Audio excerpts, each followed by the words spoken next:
Cette année, du 19 au 26 janvier, les comédiens de Naïac proposent plusieurs représentations de La Nuit de Valogne, pièce écrite par Éric Emmanuel Schmitt. Une façon paradoxale de saisir Don Juan, non plus tombeur, mais celui auquel les femmes résistent. Après les entretiens passés de Canal Pourpre d'une partie de la troupe bergeracoise, voici deux rencontres avec le metteur en scène et l'éclairagiste.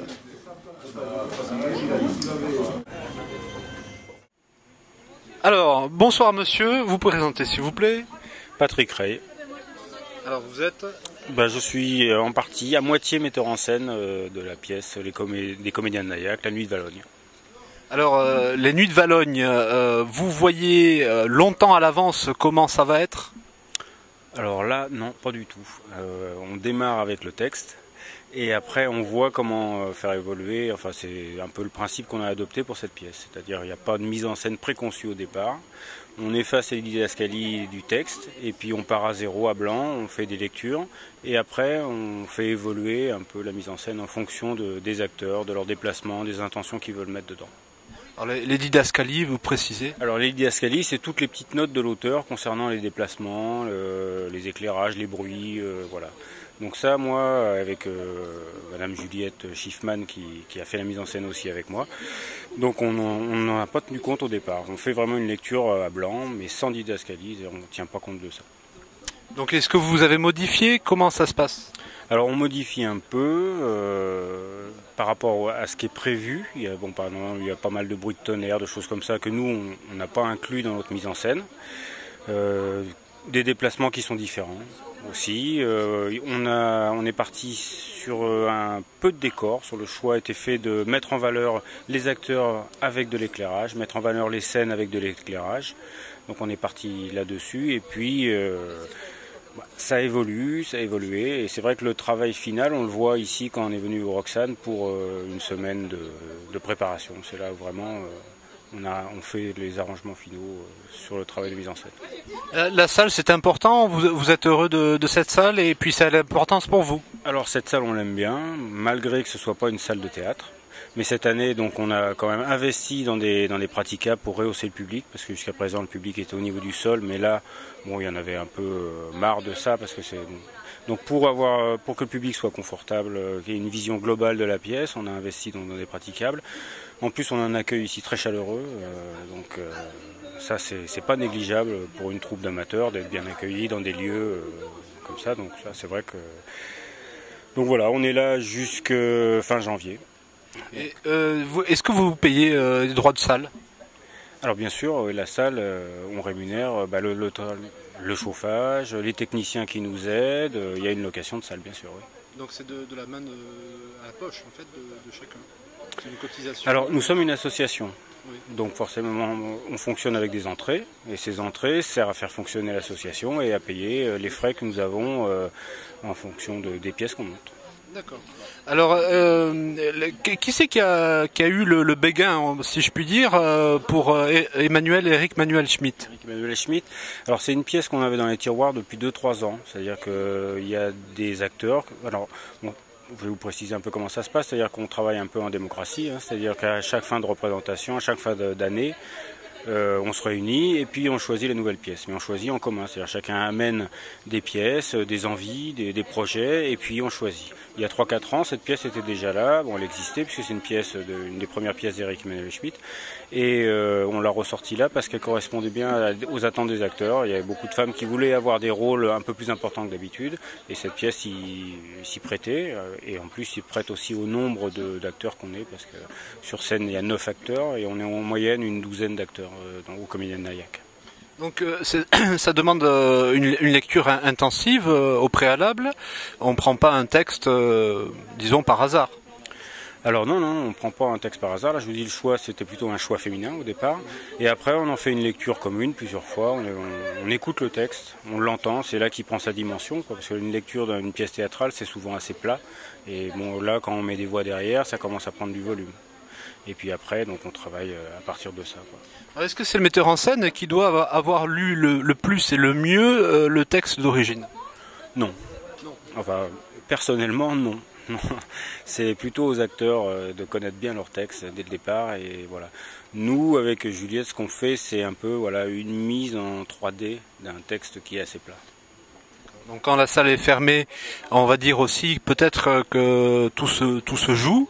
Quand quelqu'un arrive de nouveau pour se présenter au théâtre, peut-être que la personne hésite entre le Melchior et Monsieur Jarguimin, donc c'est un peu au feeling.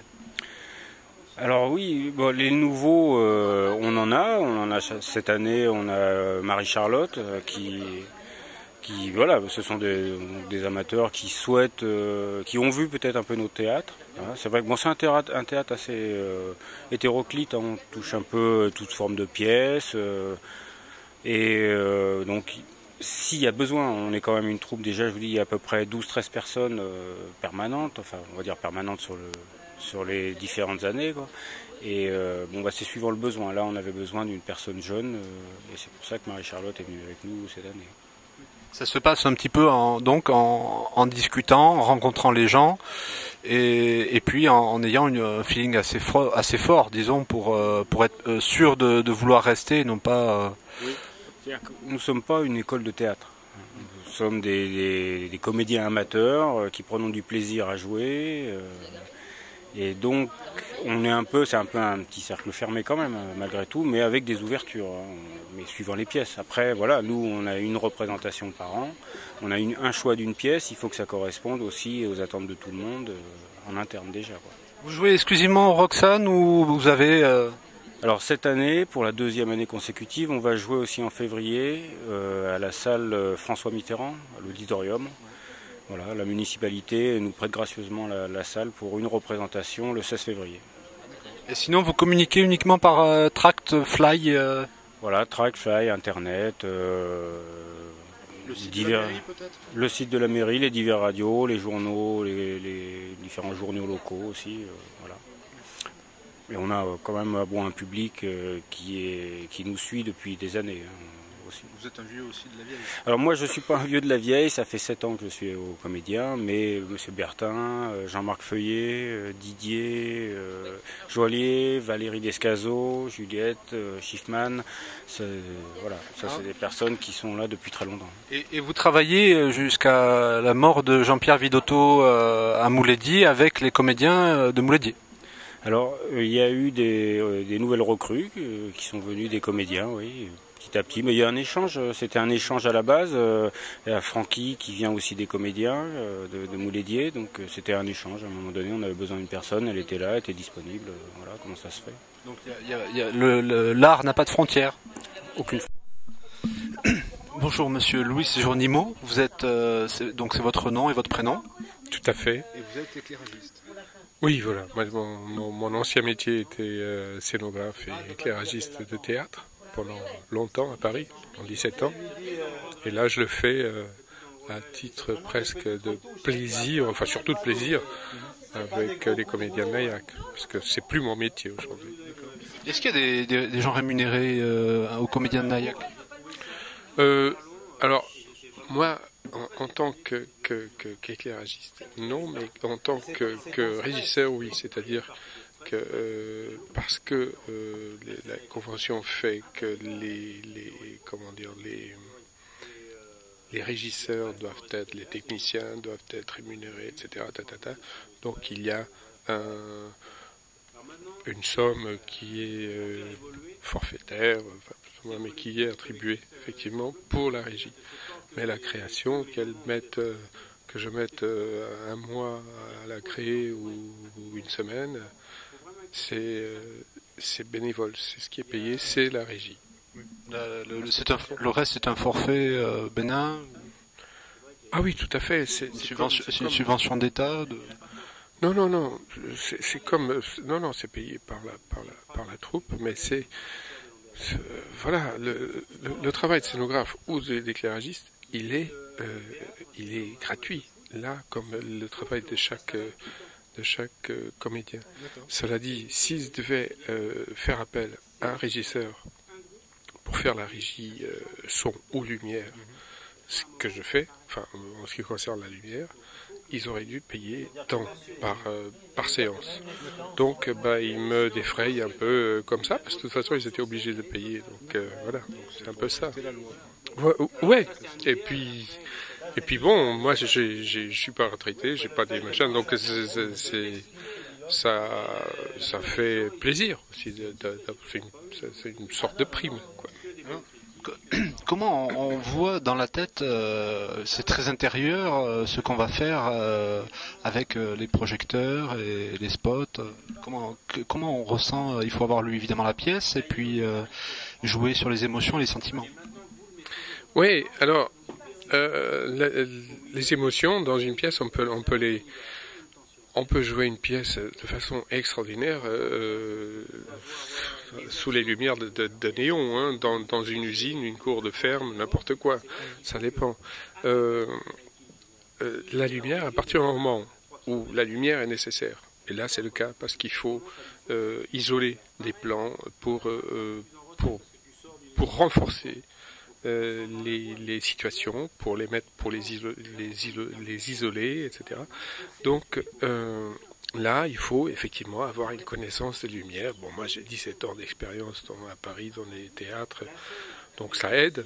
Voilà quoi. Là, il fallait évidemment, dans le Roxane étant une scène dévouée beaucoup plus au spectacle de rock ou autre, donc ce ne sont pas du tout le même genre de projecteurs. Il a fallu louer un certain nombre de projecteurs plus de théâtre, genre des coupes, etc., des plans convexes, enfin, pour pouvoir arriver à obtenir ce genre de lumière. Mais il faut avoir évidemment une connaissance déjà au départ de la technique, de ce qui existe comme projecteur, pour pouvoir après adapter et les à l'idée qu'on se fait de telles scènes, etc. Mais c'est aussi un travail. Je propose aussi des idées aux metteurs en scène, ce qui est normal. Et s'il me dit je voudrais telle scène plus comme ça, eh ben voilà, on essaie de la réaliser, quoi. Et puis, il n'y a pas toujours quelqu'un qui lève le bras pour dire un peu plus d'éclairage ici ou par là. Donc c'est beaucoup de répétitions et de choses qu'il faut retenir un petit peu. Alors, en milieu professionnel,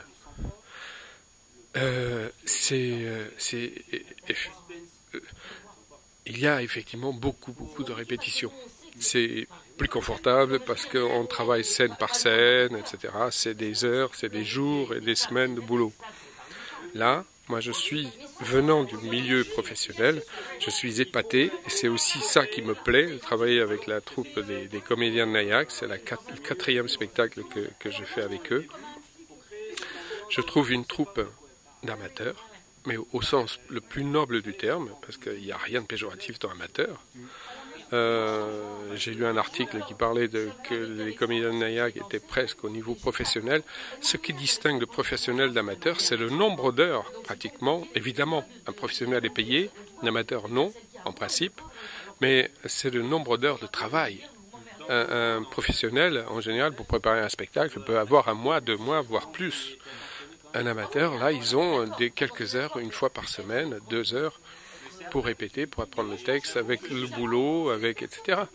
Donc, moi, quand je vois le résultat qu'ils obtiennent sur une pièce quand même qui est difficile, et d'autres, les années précédentes, avec si peu de répétitions, moi je tire vraiment mon chapeau. Je suis très fier, très fier de participer, de partager ma passion avec eux. Voilà, donc il y a très peu de répétitions. Il y a très peu. La première, pour moi, ça a été mon premier filage, vraiment, en lumière. On fait pas en général 2 pièces en même temps dans une troupe. 3 ou 4, on n'en fait pas une dizaine. Non. C'est pas une industrie. Alors il y a des comédiens hein, professionnels, peut-être amateurs, je ne sais pas, qui peuvent faire 1 ou 2 pièces en même temps s'ils ont beaucoup de temps libre. Mais des professionnels, il y en a qui travaillent sur une pièce et qui font en même temps un film, voire 2 films, un pour le cinéma, un pour la télé. Bon, ce sont des acteurs chevronnés et tout ça. Mais en général, j'ai souvent entendu ou écouté ou lu des reportages, des interviews de grands comédiens. Ils collectionnent pas comment dire, les performances, ils essayent d'aller vers la qualité. Pour moi, c'est ça. C'est dans tout ce qu'on fait, dans tous les métiers, quels qu'ils soient, il faut tendre vers la qualité, pas vers la quantité, quoi. À Paris, est-ce que vous avez vu remonter des provinciaux, et là non plus c'est pas péjoratif, qui ont percé en province pour ensuite être interloqués par un Parisien et lui dire à cette troupe tiens, viens sur Paris? Quand je travaillais dans les théâtres à Paris, j'ai vu souvent, oui, effectivement, arriver des troupes de province. Je me souviens plus vraiment de certains noms, mais il y a eu des troupes d'Agen, des troupes... Mais comment ça se passe dans ces cas-là? C'est de la province qu'on sollicite Paris ou Paris qui sollicite la province? Alors, je sais pas trop comment ça se passe. Je pense que... et au même titre qu'il y a des directeurs d'établissements qui vont voir des pièces à Paris et qui achètent des spectacles et qui les font venir en province, il y a, je pense, des directeurs, par exemple le Festival d'Avignon, c'est un immense salon du théâtre, hein. Par exemple, oui, Avignon. Avignon, Bergerac peut-être pas. Non, mais Avignon, Bergerac, c'est pas un festival de théâtre. Il n'y a pas de festival de théâtre. Donc Avignon, c'est un marché, c'est un supermarché, sans chercher le ton de côté. Effectivement, c'est un salon où on vend, où on présente des spectacles de plus ou moins grande qualité dans le off et dans le in. Et puis il y a des producteurs qui viennent et qui achètent à ce moment-là des spectacles. Mais il n'y a pas que là. Parce qu'à l'époque des grands artistes des années 70 et 80, on va dire, on avait dans les quartiers parisiens des cafés très modestes où pouvaient percer et sortir des génies. Est-ce qu'il faut plus de hasard du milieu parisien pour trouver, en dehors des festivals qui sont très difficiles à mettre en place, des perles? Alors, je pense que ce à quoi vous faites allusion, c'est au café-théâtre. Le café-théâtre, au départ, qui a été créé par Bernard Dacosta, avec qui j'ai eu l'honneur de travailler pendant un moment. C'était effectivement le café-théâtre, c'était une façon, c'était dans les années 70 effectivement, c'était une manière rapide et peu cher de monter un spectacle et de le présenter à un maximum de personnes et à tous les prix évidemment. Il n'y avait pas le critère de sélection par l'argent, etc. C'est vrai que ça coûte cher aujourd'hui la culture.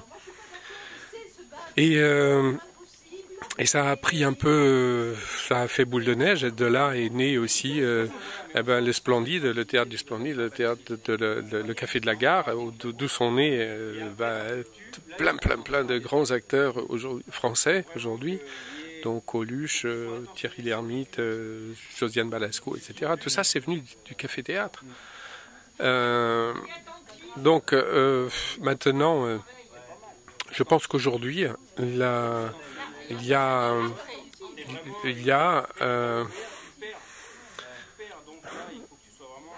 je ne sais pas comment expliquer. Évidemment, moi, je n'ai pas l'occasion d'aller souvent au théâtre par manque de temps, et puis parfois parce que je trouve pas ce qui me plaît ici et j'ai pas le temps d'y aller ailleurs. Donc c'est bon. Ça, c'est l'inconvénient effectivement de ne pas être à Paris. Paris, c'est extrêmement... Il faut avoir beaucoup d'argent, mais c'est vrai qu'on a tout à portée de main. Donc... Ça existe encore, les cafés-théâtres parisiens? C'est différent, mais... je pense que ça s'est transformé. Je ne sais plus. Moi, ça fait presque 19 ans que j'ai quitté Paris, qu'on est en Dordogne. Et il y a plein de petits théâtres, des tout petits théâtres, minuscules. C'est incroyable ce qu'on peut faire dans une petite pièce, un petit salon. Moi, j'aimerais que ce que j'aimerais, par exemple, c'est qu'on développe le théâtre à domicile, par exemple. Il y a des gens qui ont des grandes salles qui peuvent accueillir 10-15 personnes. Moi, j'ai une très grande salle. J'aimerais bien, de temps en temps, accueillir, pourquoi pas, une petite troupe, petit spectacle, théâtre ou autre. Donc ça, c'est une façon de faire, d'abord, de présenter des petites pièces qui n'ont pas besoin d'un grand espace, et de faire aimer aussi le théâtre, qui est un art absolument magnifique, à des jeunes, à des gens qui n'ont pas forcément la possibilité d'aller dans... Donc, amener le théâtre un petit peu à domicile, je trouve que c'est un bon avenir. Parce que sinon, le reste, ça continue, quoi. Ça devient de plus en plus cher, et Ce qui est encore très démocratique, c'est de n'avoir aucune culture spécialisée dans le théâtre pour pouvoir faire du théâtre amateur un peu partout en France. N'avoir aucune culture, moi je pense qu'on peut pas faire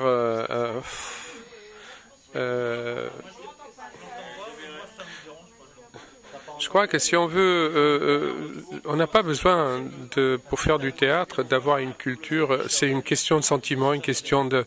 Il y a des gens qui ne sont jamais allés au théâtre et on leur donne un texte et ils l'interprètent instinctivement, de façon juste, etc. Parce qu'il y a l'émotion, parce qu'ils le sentent.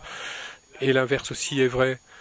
Mais il faut quand même un minimum de culture, je crois, en général, pour apprécier des textes, parfois qui ne sont pas évidents, pour apprécier des situations. Si ce n'est que par exemple, le problème de l'éclairage. L'éclairage, c'est quand même, ça existe depuis un siècle. Au départ, c'était un éclairage en avant-scène. Moi, je pourrais faire tout un article là-dessus, d'où vient le nom du jeu d'orgue, d'où viennent les appellations premier plan, deuxième plan, plan de fond, etc. Plan au lointain. C'est justement par rapport au départ à l'éclairage qui était vraiment en avant-scène. Et plus on s'éloignait, moins on le voyait. Donc plus il fallait citer ce qui se passait en avant-scène parce qu'on ne le voyait pas. Aujourd'hui encore, l'éclairage, avec tous les progrès que ça a fait, il y a encore un travail d'apprentissage de l'acteur. Alors là, c'est une troupe de comédiens amateurs qui n'ont pas l'habitude de chercher la lumière. Les professionnels, ils apprennent ça quand ils font des écoles. Ils cherchent la lumière, ça veut dire qu'on met une lumière. L'éclairagiste veut un effet. Il veut mettre, par exemple, une lumière à un moment, à un point donné. Mais il ne veut pas éclairer toute la scène. Eh ben, c'est à l'acteur d'aller la chercher. Et on la cherche comme, par exemple, quand vous sentez un rayon de soleil, vous savez que vous êtes éclairé. Ça vous gêne, instinctivement, vous sortez de la lumière. Là, au contraire, il faut jouer. Il faut y aller ou sortir. Voilà. Donc ça se sent. On le sent, la lumière, quand on y est ou quand on n'y est pas. Donc ça, c'est quelque chose que j'aimerais travailler avec les comédiens Naïac pour plus tard aller plus loin dans d'autres projets et jouer là-dessus. Je pense qu'il y a des mises en scène à faire entièrement, pas entièrement autour de la lumière, mais où la lumière aura un rôle très très très important et en même temps très discret, parce que le rôle de la lumière, c'est d'être au service de la mise en scène, au service de la pièce, et non pas d'être de le remplacer. Moi, je ne me suis jamais intéressé, par exemple, à la lumière de showbiz, enfin des concerts. J'aime ça aussi, parce que de plus en plus, on voit un show de lumière et parfois le chanteur ou le groupe est au deuxième plan. Ce que j'aime, c'est quand les gens sortent de la pièce en disant que c'est un super spectacle, mais si quelqu'un dit « Oh, quelle belle lumière », c'est que la lumière, voilà, c'est qu'il y a quelque chose qui il faut trouver un équilibre, vraiment. Vous avez des rentrées d'argent pour avoir des nouveaux projecteurs et autres, mais vous avez peu de moyens au niveau d'intérim, d'intermittent du spectacle pour proposer des décors. Vous avez du personnel pour les habits, vous avez une logistique aussi. Alors là, nous ici, moi je suis céramiste à Bergerac avec ma femme.